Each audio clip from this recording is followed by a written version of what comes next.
Canterbury recovery may seem slow, but Air New Zealand is jetting forth with their new multi-million-dollar Aviation Institute, which opened in Christchurch today.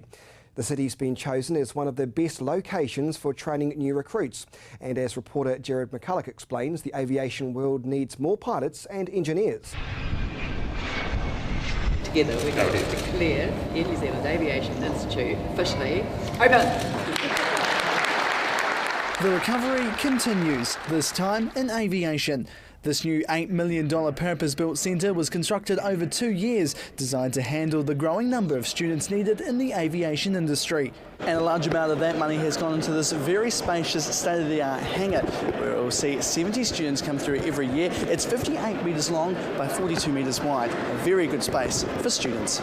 We've got the classroom facilities out the back. People will actually do their training with regard to the theory and the knowledge, then they put that into practice. The classrooms allow for a focused learning environment, using both computers and handwritten exercises throughout their training. We need qualified and capable people, we put a lot of money into training in Air New Zealand, and we have decided to build this facility down here. Air New Zealand's investment into the region sees around 1,700 people employed, injecting $155 million into the economy annually, making the business one of the region's largest.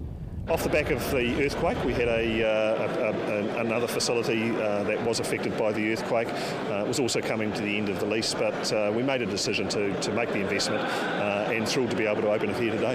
It may be a milestone for the company, but it's a huge milestone for the city. But it's not just the region benefiting from the new facility. A global demand for highly skilled aviation personnel is growing rapidly, especially on international routes.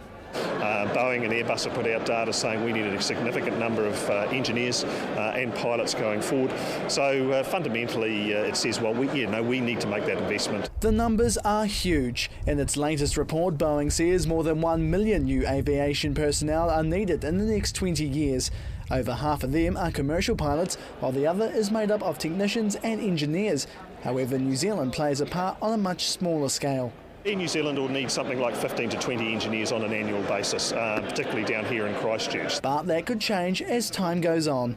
What we're also doing here is actually training other companies' engineers as well as engineers for overseas. It's obviously earthquake-proof, but it's also future-proof to be able to grow as well. So in the long run, if we want to actually have a greater throughput of students through this facility, then we've got the ability to obviously add a mezzanine floor as well and put more workshops in. It's one giant leap forward, with the New Zealand aviation sector continuing to soar into the future.